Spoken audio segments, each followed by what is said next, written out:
Basic course में जैसे बात चल रही थी,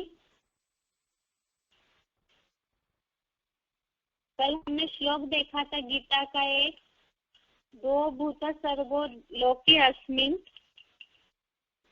तो इसमें ये बात बताई हुई है कि इस लोक में ही दो प्रकार के प्राणियों की सृष्टि है, एक तो देवताओं की और दूसरी असुरों की। तो गीता के इस श्लोक से ही, जो 16वें अध्याय का श्लोक है, गीता के इस श्लोक से ही ये बात सिद्ध हो जाती है कि वास्तव में इसी दुनिया में ही दो प्रकार की सृष्टि है। 84 लाख योनियों की समझने के लिए हमने इस बात को देखा था कि वास्तव में सत असत योनियों की जो बात देख रहे थे, सत असत योनियों की बात में खास बात तो है कि सत असत योनियों की बात में जो असत योनियों वाले हैं वो आसुर है और सत योनियों वाले जो है वो देवताएं हैं, ऐसे क्लैरिफिकेशन में हमने देखा। लेकिन इस बात को तुरंत जिज्ञासु तो मानेंगे नहीं।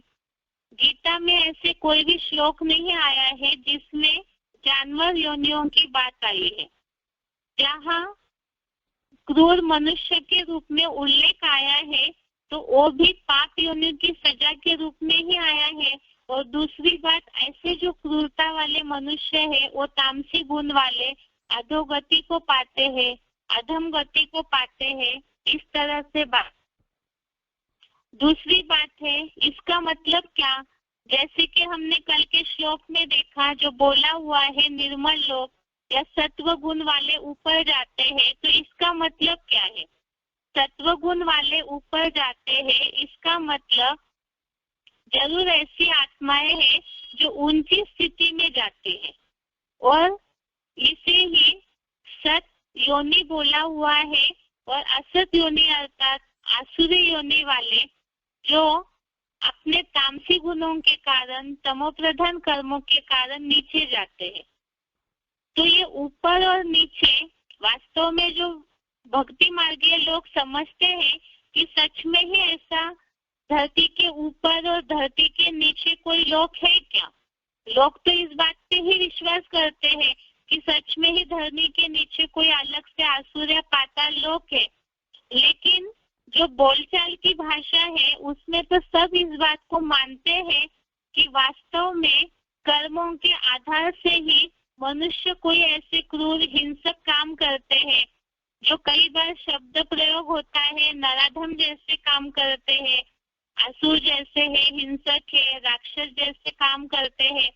तो इसका मतलब मनुष्य कहीं ना कहीं इस बात को जानते हैं कि जब कर्मों से नीचे गिरते हैं तो राक्षस बनते हैं, तो और अपने कर्मों से जब ऊपर उठते हैं तब देवता बनते हैं।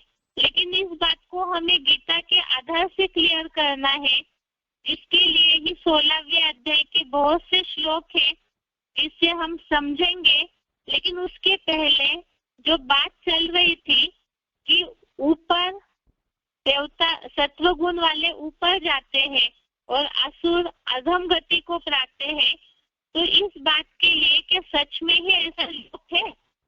अगर साइंस के आधार से हम देखें तो साइंस में ये बात बताई हुई है कि वास्तव में पृथ्वी पर ही ऐसी जगह है, उत्तर ध्रुव और दक्षिण ध्रुव, जहाँ बर्फीले पहाड़ है, जो सूरज से उचित दूरी होने के कारण, उचित दूरी न होने के कारण ही वहाँ पर जीवन संभव नहीं है। तो जब पृथ्वी पर ही ऐसी स्थिति है तो और जो ग्रह उपग्रह है वहाँ पर जीवन कैसे संभव हो सकता है? और जब वहाँ जीवन संभव नहीं हो सकता है तो उससे ऊपर अगर स्वर्ग मानते भी है भक्ति मार्गीय लोग, तो वहाँ कैसे ये बात संभव हो सकती है? क्योंकि ये जो शरीर पंच तत्वों का पुतला है, देवताओं को तो पंच तत्वों के पुतले में अर्थात मानवीय शरीर जैसे ही देवताओं का शरीर दिखाते हैं, लेकिन उनमें अलग एक प्रकाश या तो तेज रहता है तो वास्तव में ये बात कहाँ की है?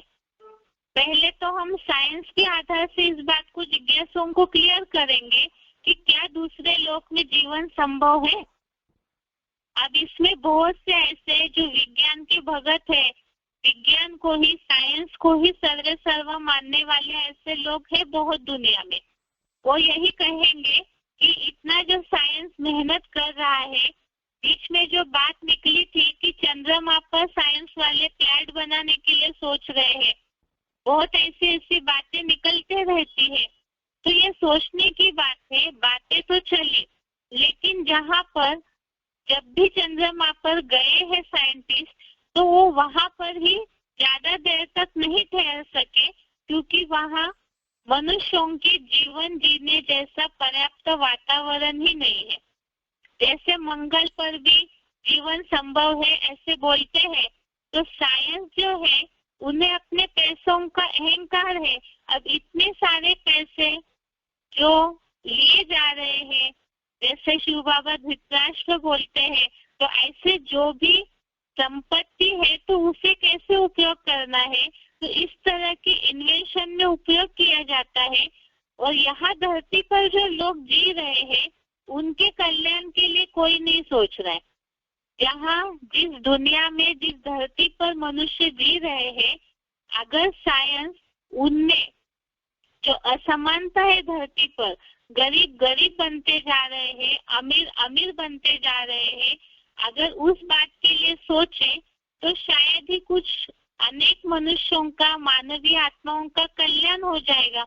लेकिन वह न सोच करके बाकी जो ग्रह उपग्रह है उन पर जीवन के प्रमाण मिले हैं ऐसे करके उधर रिसर्च करने के लिए जा रहे। तो ये तो पैसों का घमंड है साइंस को, तो इसीलिए वो उसी के पीछे अपनी ताकत लगा रहे। लेकिन इतने साल हो गए, जैसे साइंस में ही बहुत सारे ऐसे देश है जो 500,000 साल पहले निकले हुए बताया, तो अभी इतने वर्षों से साइंस आगे बढ़ते जा रहा है, तो अब तक तो ये सारे ग्रहों पर अगर जीवन होता तो पता चल जाना चाहिए।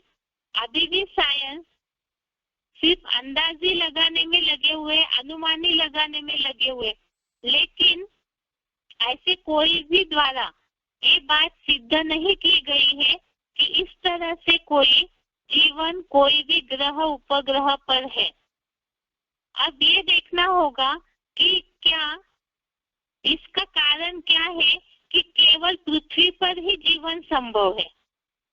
पृथ्वी ही साइंस के हिसाब से एक ऐसा ग्रह है जो सूरज की निश्चित दूरी पर है, इसीलिए इसमें ही वास्तव में जीवन संभव है।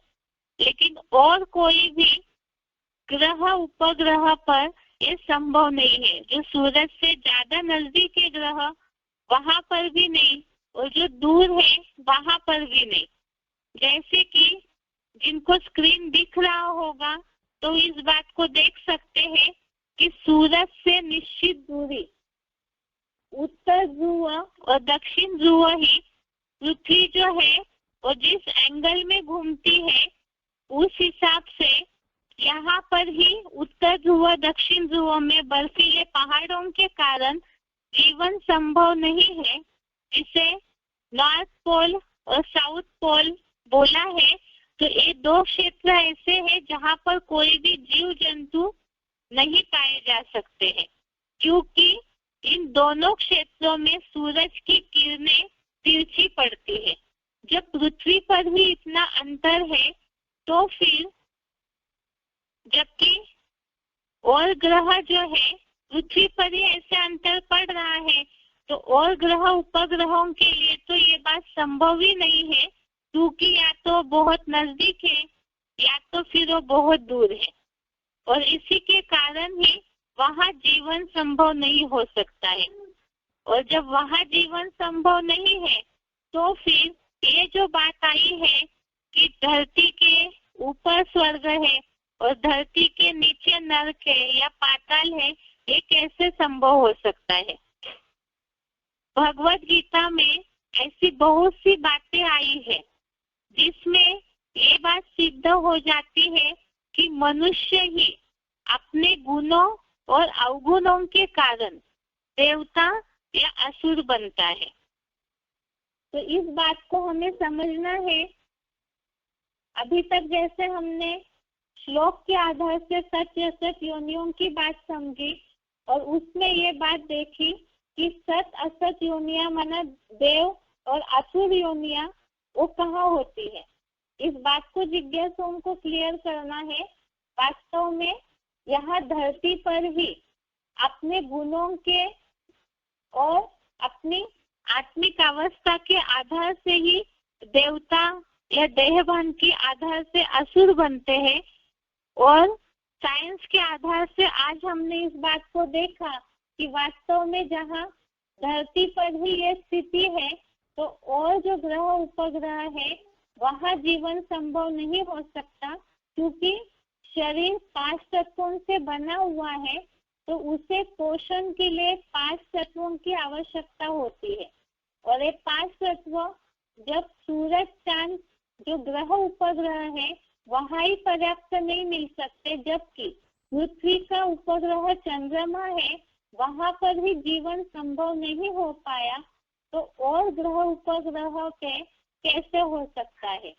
और फिर सूरज चांद सितारों से भी पार, गुरुत्वाकर्षण शक्ति से पार, या तो जो ओजोन लेयर है सूरज की जो भी मर्यादा है उससे भी पार, ऊपर ये 5 तत्वों से भी पार, वहाँ ये 5 तत्वों का शरीर पोषित कैसे हो सकता है। तो इसीलिए वास्तव में ही यहाँ पर ही धरती पर ही स्वर्ग है। जैसे कि गायन भी है, लोग कहते हैं कि भारत सोने की चिड़िया था, तो कब था? द्वापर युग से ही अनेक धर्मों का राज्य शुरू हुआ। ये तो लोग भी जिज्ञासु मानेंगे इस बात को कि अनेक धर्म जब से आना शुरू हुआ तब से अशांति बढ़ती गई। तो ये सोने की चिड़िया भारत था, ये कब की बात है? तो जरूर वही समय है जहाँ पर देवताओं का वास था। लेकिन ये सारी बातों को हमें समझना है, इसे कल समझते हैं। आज के लिए यहाँ